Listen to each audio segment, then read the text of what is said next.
two types of empirical formula questions.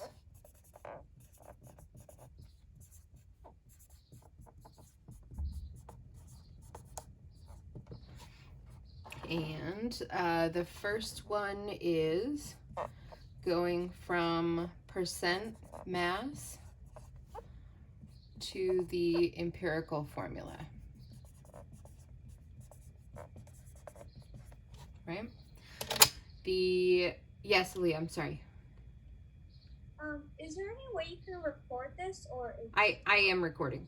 Oh, you are? Okay. Yeah. Mm-hmm. Sorry. No, that's okay. I really need to learn this. Too. Yeah, no, that's Thank fine. you. Yeah. Mm-hmm. Okay, bye. Bye. So, percent mass to empirical formula, which would be something like, I'm just making up numbers here, but let's say 30% carbon and 70% oxygen, right? Something like that. And then getting to something, I don't know. It's not a real formula, but whatever. Just pretend. Does that make sense?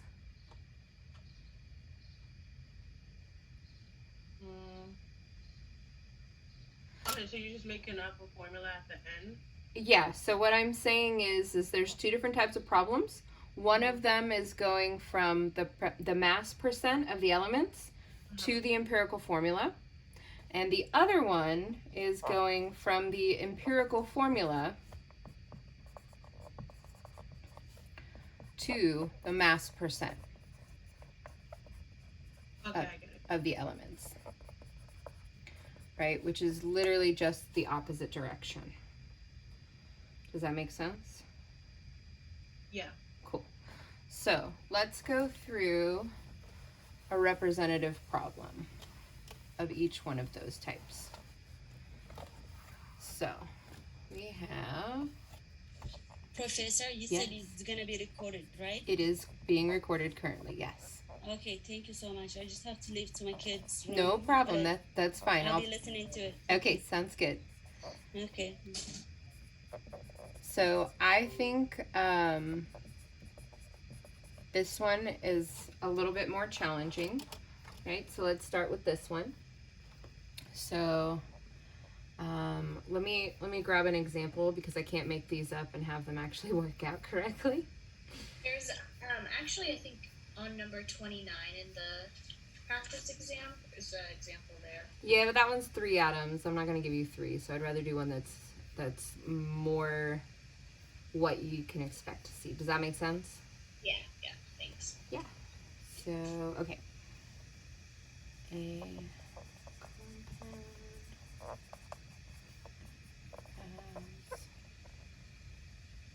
compound that has a mass percent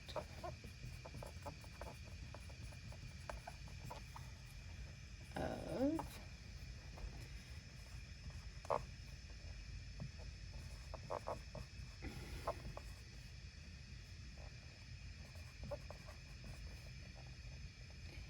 14% hydrogen will have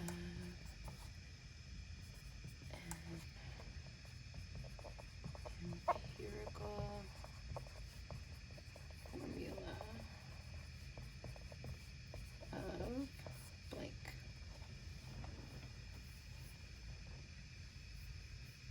Okay. I'll give you guys a minute to write that down.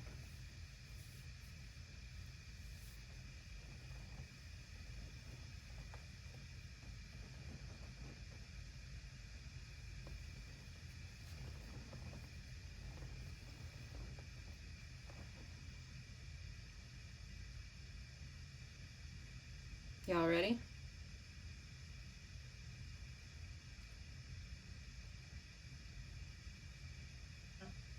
Yeah? No? Still writing? Yeah, I'm kind of still writing. Okay. No, that's fine. That's totally fine. I just can't see any of you, so I don't know.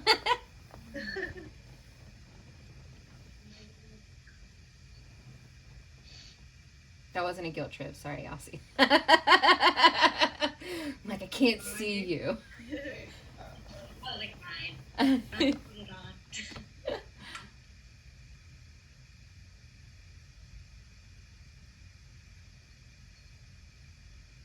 All right, so let's deconstruct this just a smidge here. Are we ready? Z, you know, another minute? No, I'm ready. Okay, cool, cool. Everybody else with me? No protests? Okay. So, first thing that you need to understand here is what the heck is this asking for? What is an empirical formula?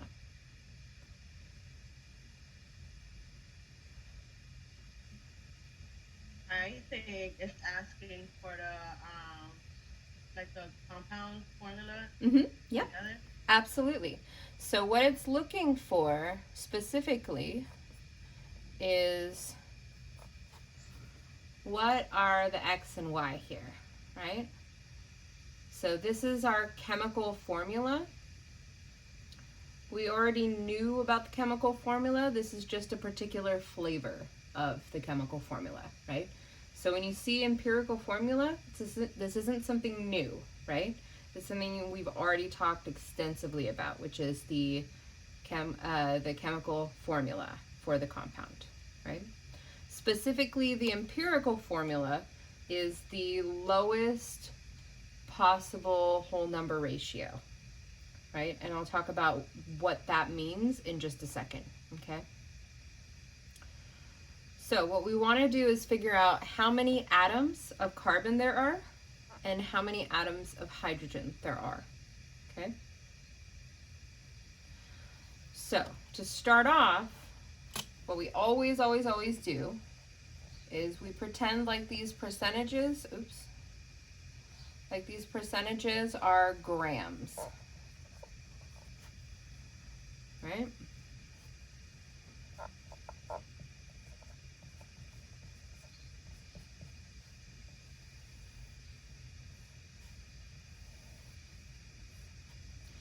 And what we want to do is we want to convert both of these grams into moles, right? So here we'd be looking for moles of carbon, and here moles of hydrogen, right? So what do we need to get from grams to moles? What piece of information, what conversion factor? The gram of carbon, the molar mass. Molar mass, right? So what's going to go on the bottom? 12.011. For every 1 mole of carbon, right?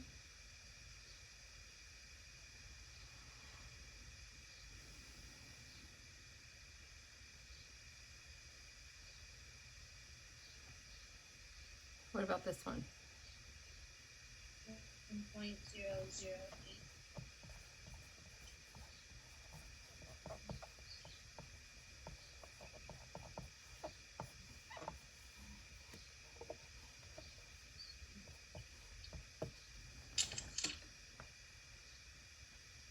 For the first one, I got 7.12. I don't know if you want us to round. That's fine. Yeah.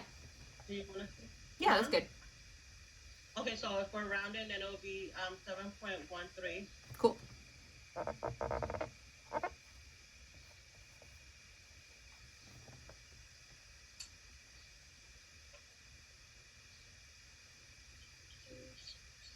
And then the hydrogen is 14.26.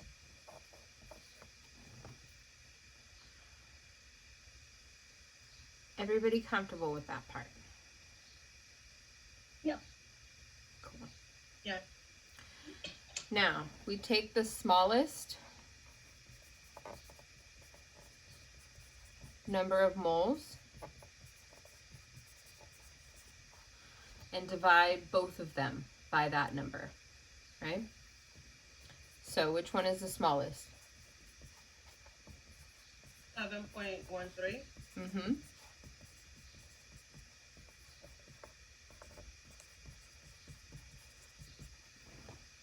So,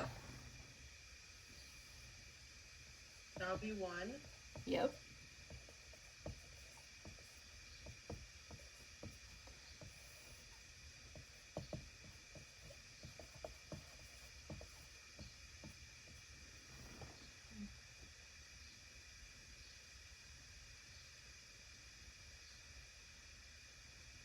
Second one will be 2.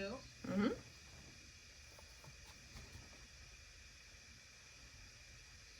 So, the ratio of carbon to carbon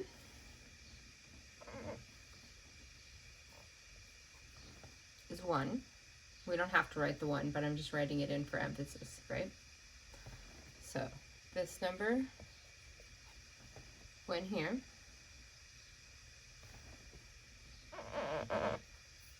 And the ratio of hydrogen to carbon, 2 of these for every one of these. Right? So our empirical formula is CH2. Okay? How was that?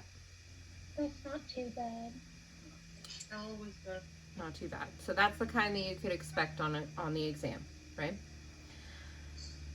So this is the kind that you will give us an exam, Yes. not the one that we were doing for homework. No, that one's a more challenging version. The homework is always going to have more challenging versions than the exam, right? Okay. So yeah. And yeah, like I said, I'm almost positive that the example that I go through in whatever video I go through how to do this is the homework problem. So take a look back to that. So the one other thing that I mentioned earlier is that the empirical formula is one flavor of chemical formula, which is the lowest whole number ratio.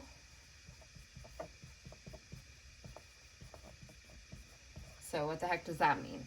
So we got an empirical formula of CH2, right? But you could also have molecular formulas. Formula, oh my god. Which would just be... that's the part of the question that really got me tripped up. Which is just some multiple of these coefficients. So here we have 1 and 2, right? So examples of possible molecular formulas would be this guy, or this guy, or... Like the non-simplified version. Exactly.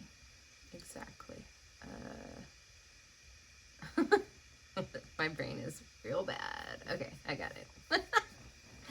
Oof, that was rough.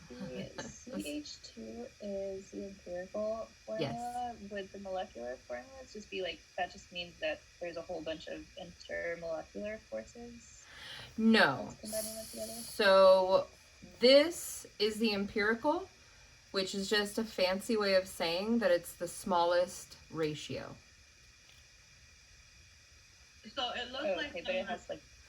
Oh, sorry, The- go ahead.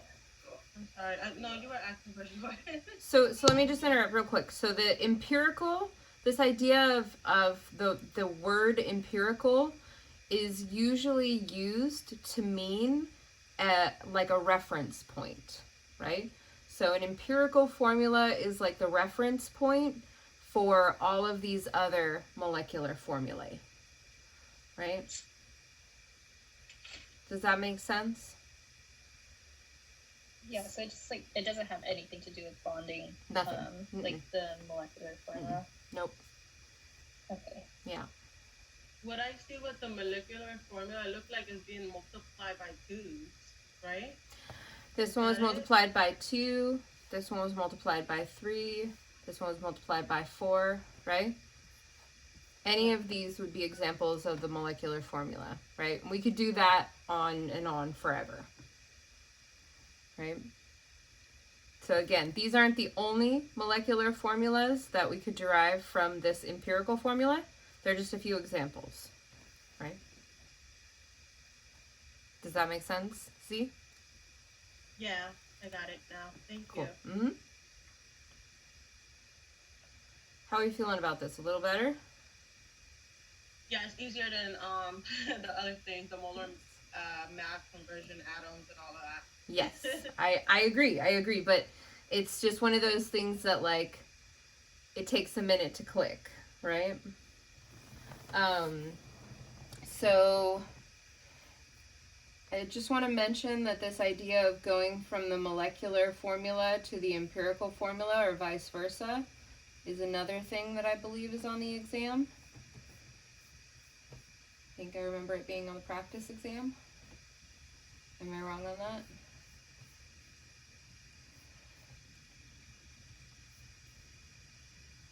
Professor, I have a question. Yeah, go ahead. Are we gonna have density problems too? Not off the top of my head, but that's certainly on the table dimensional analysis wise. Does that make sense?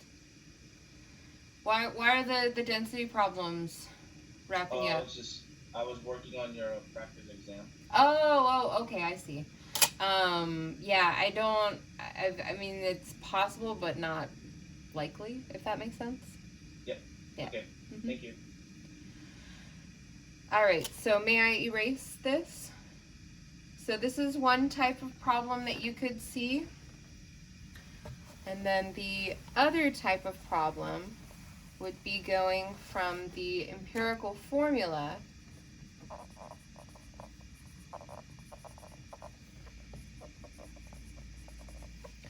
to the mass percent of the elements.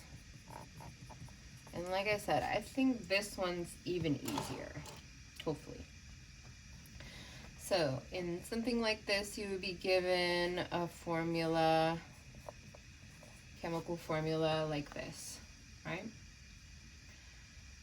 And what we want to do is we want to find the molar mass of the compound.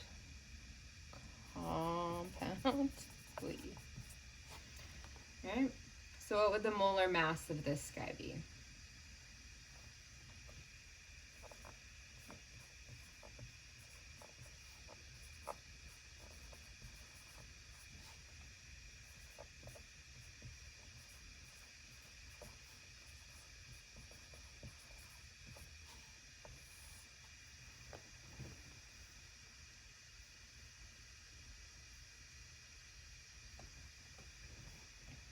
I got 78.114.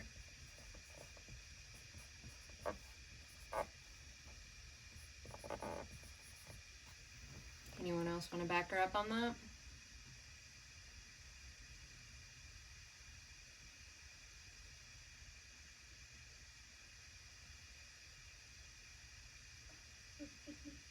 Yeah, I got the same thing.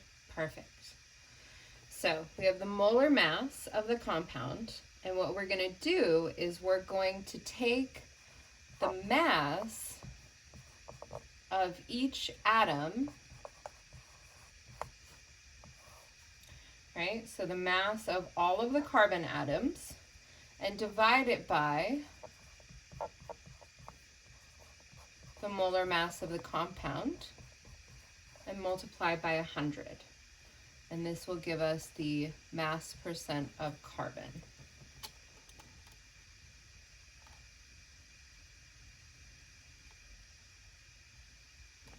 Is to multiply by 100 because we want to get it back into the percent. Exactly, because we're doing a percentage. You got it.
92.26%.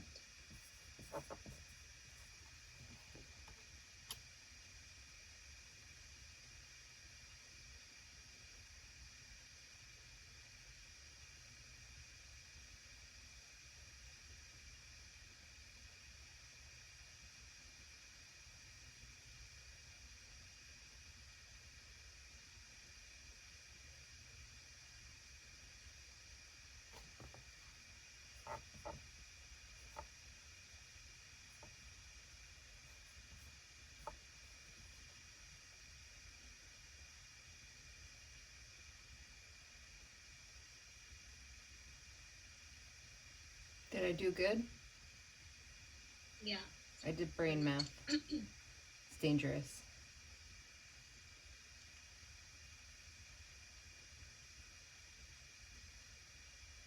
Everyone okay with this one? Z, you're too quiet.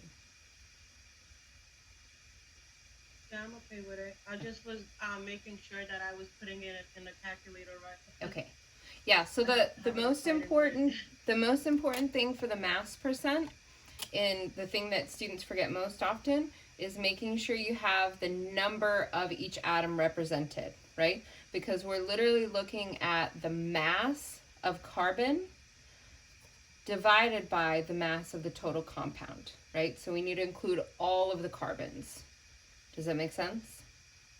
You guys picking up what I'm laying down here? Yeah. Same for the hydrogen, right? So we need all 6 of the hydrogens, otherwise we're not getting the full weight of hydrogen in our compound. Okay? Easy peasy lemon squeezy? Got it.